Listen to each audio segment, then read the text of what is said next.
Welcome to Security Chickmucks, where we talk about the development of cybersecurity skills. To stay up to date in today's world, you need to be resilient. And that is why, as advanced persistent chipmunks, we keep chipping away at it. We're your hosts, Mixetna Johnson and Neil Smalley. Hello, Neil. Hello, Edna. How are you doing? Not bad, not bad. How are you? Doing pretty good. All right. So jumping straight into it, we have event segments. Do you want to talk about some upcoming events, past, present, future? I would love to talk about some events with you. An event that I know of that's coming up pretty soon is the IntroSecCon, and that is a convention for people that are new to cybersecurity. So that one is going to be on April 17th. I'm pretty excited about it. This is supposed to be a convention where the cybersecurity community comes together and they help you join to build projects, hack gadgets, and capture the flag. So this is supposed to That's be awesome. a How much community does building. it cost? This is free. There is no cost, there's no registration, and there is no expectations. You're welcome to come just the way that you are. That's really cool. Did you make it to the one last year? I did not. This will be my first time going. It's something to look forward to. I was able to attend some of it last year. Oh, really? It's when I really started getting into Discord and conferences since everything was online. So Nice. I caught at least part of it. So this one should be even better this year. Oh, that's great. I'm looking forward to it. You know, the pandemic has been hard, but I think one great thing that has come out of it lately is that all of these conferences are popping up that are free, or conferences that have been in person are popping up. They're now online, and they're either free or they're very low cost. And it is making it a lot easier for people to join the cybersecurity community out there and get exposure to what is available and out there. They're able to join these conferences from their own home and learn a lot. So I think that's been a great new change in the way the world in cybersecurity works. And I kind of hope some of it will stick around after the pandemic is over. Absolutely. It's definitely been beneficial for me. I know that it's not necessarily easy to travel to all the conferences, but I've been all over the country thanks to them being online. So it's been great. Met all sorts of Yeah. people. Speaking of meeting people and whatnot, we just got done with a competition here. We did. This was my favorite competition. I had so much fun. It was the CCDC competition, or the Collegiate Cyber Defense Competition, that we were training for months. And we just went to regionals, and that's a big deal for our university.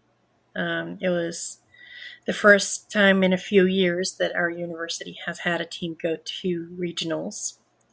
And we competed against some of the best teams in the country. One of them is a multinational competition winner. So that was a great experience. Absolutely. What was your favorite thing? Just getting to play around in lab environments that had so much to offer. Mm-hmm. That and being able to interact with other students and work together towards a common goal is quite fun. Yeah. If you could do it again, would you do that same competition again? Oh, absolutely. I think it's a very valuable experience for anyone coming into the security space. Mm-hmm. So to get ready for the competition, we had to do a lot of practice. Do you want to Mhm. talk a little bit about what we were doing to practice? Yeah, so we we didn't have the infrastructure at our university in the beginning um, to practice, so we were able to stand up a practice lab that had network configurations. We took it from another CCDC district, so we took it from the Western Regional CCDC. They very kindly make their virtual labs available to people to download and use, which is a great learning tool. But we took their networks from previous years and we set up a couple of different configurations of that. So we chose one network was for the qualifying competition, another one was for the regional competition. And so being able to practice on different, these are kind of like business networks. And so being able to practice on different size networks that have different issues and different challenges, different operating systems. Um, and you have to get on there and practice hardening, patching, updating, hardening the systems over and over. I think that was great at making us. I think the entire team at the end of this is they were all SMEs or subject matter experts on hardening these systems because we have done it so many times to be prepared for doing it in the actual competition. And the competition for regionals, it's a 2-day competition, so um, it is a lot to prepare for, and we didn't quite know what we were getting into at first. Not having had another team that had gone and before us and telling us what their experience was like. So it was kind of preparing for something that was unknown to us, and that was it was a good learning experience. Yeah, I think that that's part of the excitement, not knowing quite what to expect, but also wanting to learn as much as possible, which I think that environment does. Uh, we talk about it being a business environment. It's a very compressed. You have configurations you wouldn't necessarily see or want to see in the business world, and the injects during the competition are basically tasks you would get in like doing day-to-day business, so like add new users, for example, things like that. It's all very compressed. We went through like what 20 injects in 2 days. Yeah, we did. That was so part of the competition is this time management skills that you have to have because you have many things that you have to complete, but you have to complete them in the time frame that you're given. And then while you're in the middle of defending your network and defending your systems, then you're given these business objectives that you need to complete. And they have certain timelines that you have to get through as well. I was very proud of our team for completing every single inject. We had a response for every inject that the competition assigned. Yes. Uh, yeah. Yeah. Well, we didn't get score that we wanted on every inject. We at least attempted each inject, so Yeah, we at that was least pretty tried. We incredible. Yes, we put effort into it, and we did our best. I am very proud of our team. That was a huge growing experience for every team member, and I hope that this has been a good experience for them. Absolutely. And I also want to note that I think by our team going and participating and putting all this effort, other students in the club have seen and come and said, practice and whatnot, and it's like, hey, this looks like something maybe I want to do. And so I think Mm-hmm. we have people who want to do it next time, which I think is great. Yes, Yeah, and we'll help the next generation of teams get through the competition. So it's going to be great. We're putting together like our our playbook for how to how to win the CCDC competition, and maybe one day we will get to nationals, and that will be so exciting for me to see our school get there. Yes, that would be awesome. Yeah. Mm-hmm. So speaking of competitions, there was another competition that has various phases, I would call it. So it was running at the same time. So that was a busy weekend. Oh yes, the NCL, the National Cyber League. Yeah, that's a great competition as well. That one's only open to high school and college students, um, and they have different phases. So during the CCDC competition, when we were at the ALCCDC regionals, that's when the individual games were running for NCL. And so NCL is more of a capture the flag style competition as opposed to CCDC where you're defending a network or boxes. Mm-hmm. Yes. Yeah. So that one is consists of solving challenges and So basically, you solve a demonstrating ability to get through those. Yeah. yeah, or the way I look at it is you kind of you solve a puzzle, and then it gives you a flag at the end, and then you can check Mm-hmm. to see if you're right. So the instantaneous feedback is quite nice from a student perspective. Mm-hmm. Yes, it's good to do when you've done the right thing. Um, absolutely. So, and there's another. So, speaking of college challenges, so there's another one that I just became the coordinator of at our school, WGU, and that's the NICE challenge.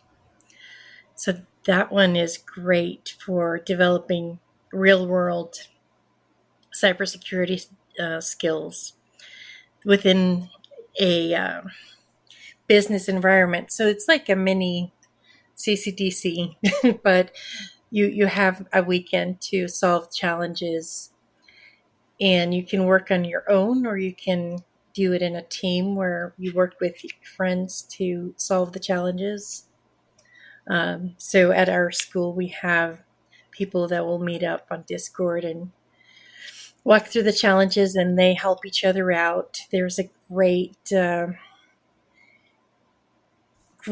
team of com- compatriots that where they're like no owl left behind. They will help you solve the challenges. So if you're trying to learn but you don't know exactly what you're supposed to do, um, there are people that will help you get through it. Yes. So I became the coordinator for that challenge, and I just became the vice president of the cybersecurity club at the school. So I know I Awesome. talk a lot about our school now, but that's why. But yeah, it's just there's so many people from all different points in their careers, and there's just Mm-hmm. so many amazing people to meet. Yes, absolutely. And they have different skills, and so that's been really nice for me to learn from people who work at different companies who have different experiences and can teach me about different products. For example, we have somebody that works at Microsoft and is an expert on Microsoft products. So it's great to be able to, when you're running into issues, just tap on their shoulder. Hey, I've been working on this and I am at my wit's end. I cannot figure it out. Could you show me how to do it? And having people that will help you with that is just fantastic. Absolutely. Yeah, like the CCDC challenge has real world style challenges, the nice challenge. I feel like it's very similar, but Mm-hmm. less hectic and compressed. It's like Yes. one scenario. Here's the network you have to do. Very.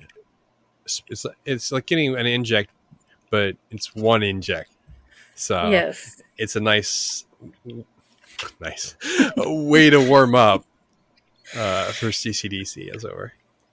Oh, yes, yes. I would definitely, if you're somebody that's in school and is going for the CCDC, that you want to be on the CCDC team, this is definitely a great way to start practicing for that.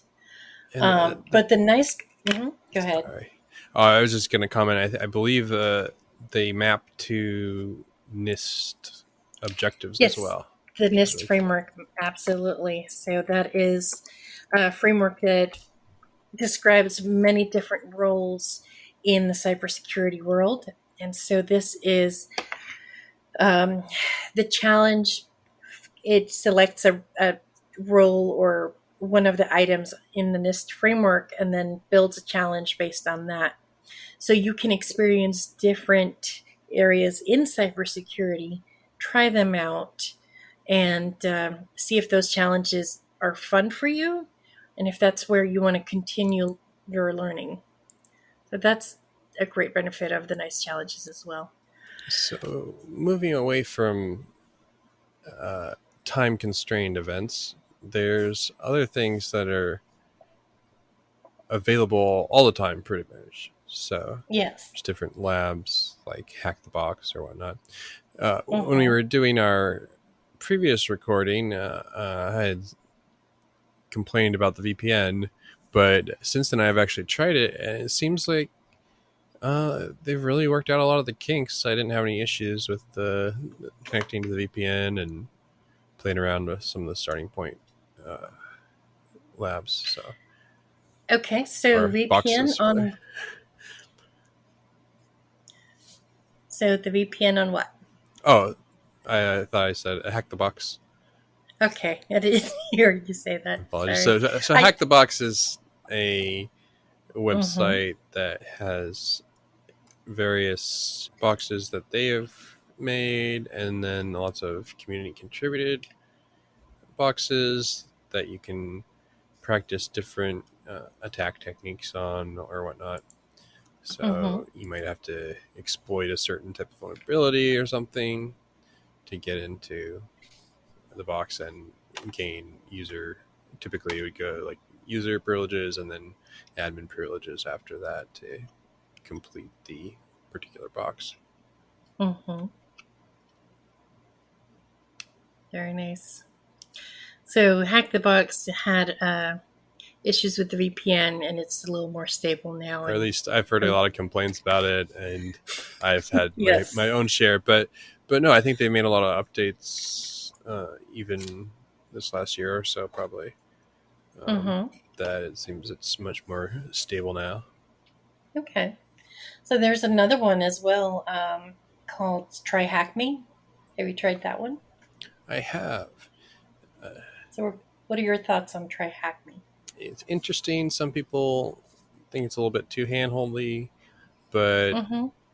I think it can be useful in its own right, depending on what you're trying to learn. Some of it can be a little bit annoying the way it's set up, uh, in terms of like answering the questions. Like it's all flag based, um, to where you have to enter like a string. Mm-hmm. Um, but yeah, it's not all polling boxes. There's like some are like on how to use this tool. It's like the nmap room, for example, is well, I guess they do give you a box you can scan, but it's also about knowing how to use the tool. So Mm-hmm. it asks you specific questions about like the different flags or to use with nmap. This is different than the flag used to score, but when I talk about flags, it's the options that you add to the command to make it do different things. Hmm. Okay. So, kind of what I think with the TryHackMe and HackTheBox, I think TryHackMe is the best place to start if you're new. So that is my recommended. When somebody asks me where should I start, I tell them TryHackMe because it does have that hand holding and it explains and walks you through things. But then once you've gotten some experience with it and you've tried it, then go to HackTheBox Absolutely. and and work through those. So that's been my recommendation to people that are new because HackTheBox is challenging, It and really is. I don't want people to give up. I want people to try it out and uh, not feel so frustrated that they give up right away. Right.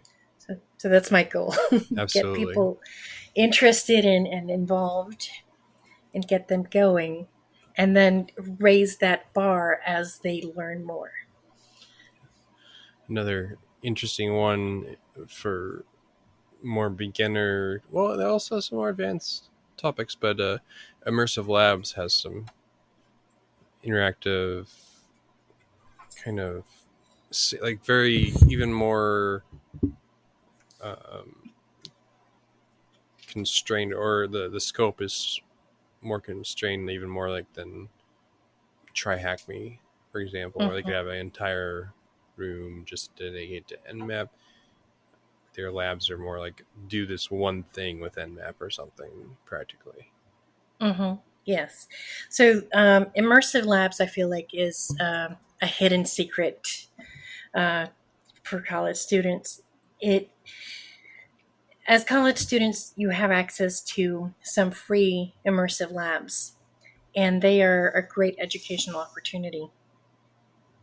I have completed a lot of boxes on immersive labs. I'm actually like number 3 at our university. But it's been fun working through those exercises, and it teaches you a variety of skills. So you learn blue team skills, you learn red team skills, um, Linux and Windows operating systems you get more familiar with. Um,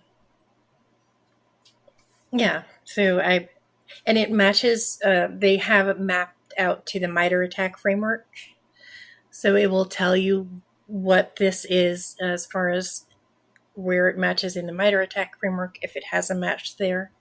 And so you also learn about the MITRE ATT&CK framework as you're working through those exercises. Right. That's actually one of my favorite parts about it. Yeah. So I actually have like a spreadsheet of all of my immersive labs that I worked through, so that I can keep track of, because they sometimes will remove boxes from there and you can't Oh, see that's them great. anymore. Yeah, so I don't want to forget which boxes I worked through. So I have a spreadsheet that tracks, like, I did this one, I did this one, and then I can also see which ones I have left. Um, but I love data, so I put together spreadsheets on all kinds of things. Um, and that's just my quirk. But I like having that information of what I have worked through. So if anybody ever asks me, I can go back and check it out. So learning all this stuff is great, but at the end of the day, we want jobs, right? So how's That's the the job hope. hunt going? um, I'm still working on it. That's been I've I'm trying to do all the right things. So I have watched some popular streamers that are trying to prepare you for jobs. So there's Neil Bridges, there's Jason Blanchard.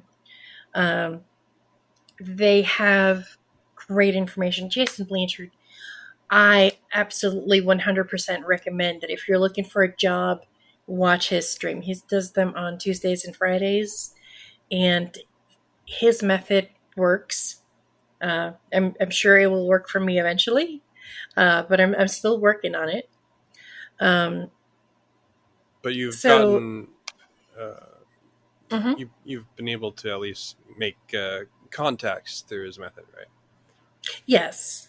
I'm really growing my network, and that's been a nice side effect from working through his method. Is that I'm making new friends in cybersecurity, and that's exciting to me because I feel like eventually we will start going to conferences in person, and then I will eventually meet these people that I talk to online. And then I'll be able to buy them a drink and say hello and all of those nice things. Um, but just because I haven't gotten a job yet doesn't mean that these connections I have made aren't worth anything. I, I'm just thrilled to have all these people that are willing to take the time out of their day and talk to me. Absolutely. Yeah. So, how about you? Has it been working for you? To actually have something work, you have to actually engage in something actively. I've been pretty head down on the studying, trying to get through school. So I haven't Understood. been doing as much of the job hunt as I probably should. You're Uh, doing the accelerated I, studying. I definitely think it's important to start looking before you graduate, though. Mm-hmm. It just takes so long to find a job sometimes that it's important to consider that. And it's easier to network while you're still in school. Once you're alumni, I notice it does become a little bit harder to make those connections or keep those connections sometimes. So Okay. definitely think about it now while you're senior before you graduate, type of thing. So I'm Mm-hmm. definitely shifting into full time job gear. Okay, great. Yeah, I'm sure with CCDC too, that's been you because you've been studying.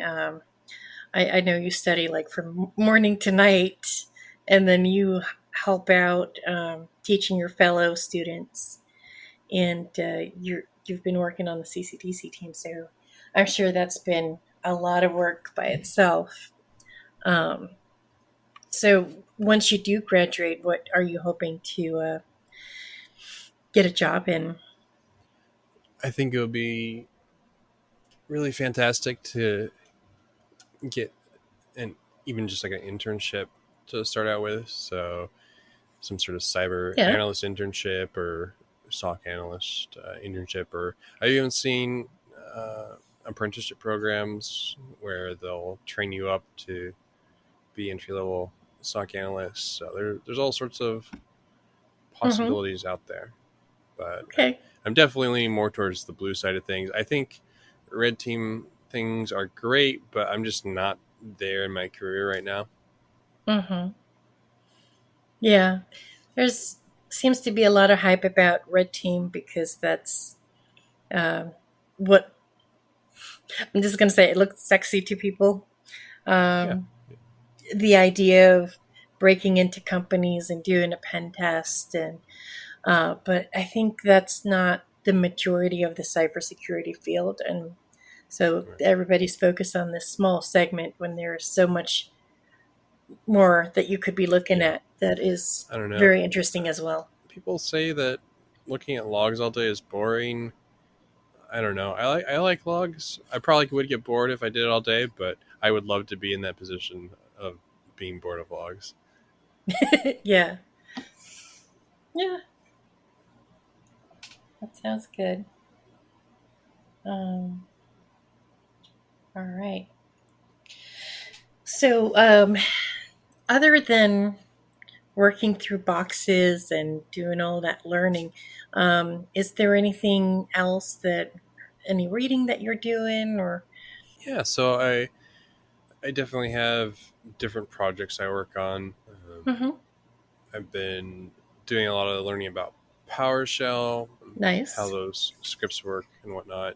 Whether it's automation of admin tasks or understanding malicious PowerShell script. It's like I attend a lot of webinars and different workshops and whatnot, and so some of them will go over obfuscated PowerShell, for example, and that can be really very fascinating, like breaking down the on that end of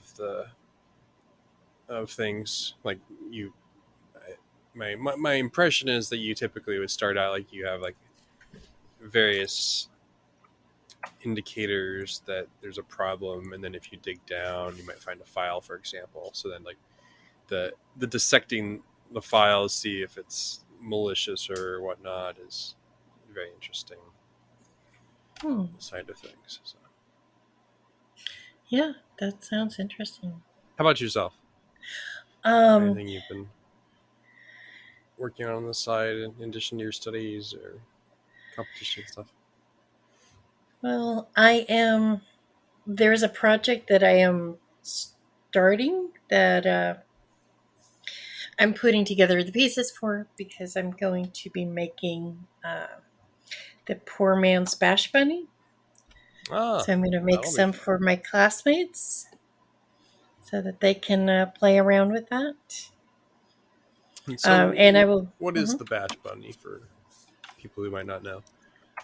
So the bash bunny is. Um, it's a tiny tool that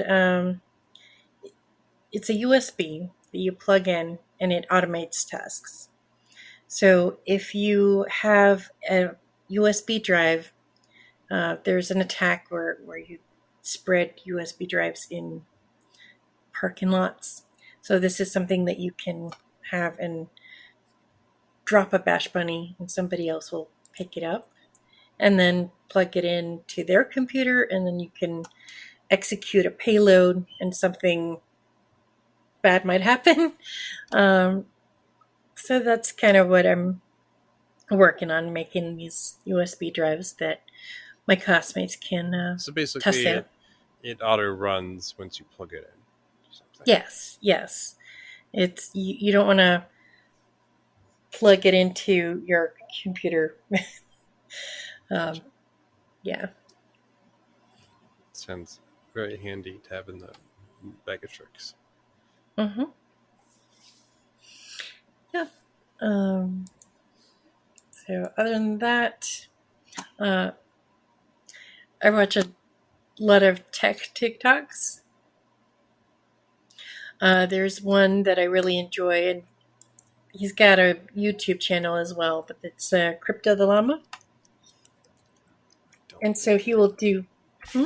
Oh, I was just gonna say I don't think I've seen that Crypto llama. the Llama. He does fast introductions. So, like, he will tell you in 1 minute what is parrot. Um, and all these different technologies and different concepts. He will tell you in 1 minute what it is on TikTok. Oh, that's very Uh, nice. so he's doing a great job of educating people who might not know, who are new to cybersecurity. So I love where people are making cybersecurity accessible to people to learn about, and he does a great job of that. That's pretty cool. Um, yeah, and so if you're into both tech and TikTok, there is a Tech Talk community, and you can join them on Discord. And they do a lot of like hanging out on the voice channel where you can talk and learn. They have classes that they run in their community. That's really So cool. that's been, yeah. Speaking of TikTok, I like reading the 2600, the Hacker Quarterly, and Oh, yes. the latest issue has a pretty interesting article where the author goes through and actually reverses TikTok. So He that's reverses TikTok. or the app anyway. Oh, okay. So it's definitely a interesting deep dive to read through if Mm-hmm. you have the time. Okay. So this is in the latest episode or latest article. Yeah, Latest. volume 37, number 4. So Nice. I need to start subscribing to that because as I was taught hacker culture, you go to the bookstore and you buy 2600 with cash in the store. But I think probably due to the pandemic, there's probably other people that have stopped doing that. So yes, I should pick up a subscription. Plus, you can't beat the convenience of having it mailed to you. So, Yes. Yes, and you won't forget to go pick up an I mean, issue either. or you can get the digital edition. Mm-hmm. It's not a bad way to do it either. I mean, it won't ever compare to the feeling of having that crispy paper in your hands, but Right. at least you can read it on your phone or whatnot. Mm-hmm. So I think you had a scholarship you wanted to talk about? Oh, yes. I wanted to mention this because I want to let people know that there is the Raytheon Women's Scholarship. And I'm going to include a link to this in our show notes so that people can find it. But it just opened up on April 1st. And this is for college students. The requirements are you must be a woman, you must be a high school senior, undergrad, graduate, or graduate student, must be a citizen, and you must be pursuing a degree with a cybersecurity or information security focus. Um, this scholarship is going to be for up to $10,000, which I think can make a great deal of difference in some people's lives. So $10,000 that they can use for tuition fees, books, and required electronics, as well as the ISC squared certification education package. So I was looking at this, and you could get your CISSP with this. Wow, that's Yeah. awesome. Yes. So you can take the certification exam of your choice. So I would recommend getting the CISSP exam. But they cover the study material for that, the practice exams. You get directed training, and your first year's membership fees paid, as well as your education or exam voucher. That's incredible. It is. It is. So I think women definitely need to be jumping on this scholarship, and that scholarship closes June 1st. So you've got a couple of months. Don't delay. Yes.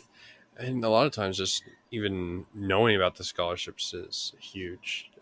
I know there's lots of ones that I haven't known about, and then people mention it and like, oh, that's awesome. So I really appreciate you putting that in the show. Absolutely. So thanks for listening to the Security Chipmunks. And remember, if it seems overwhelming, just keep chipping away at it.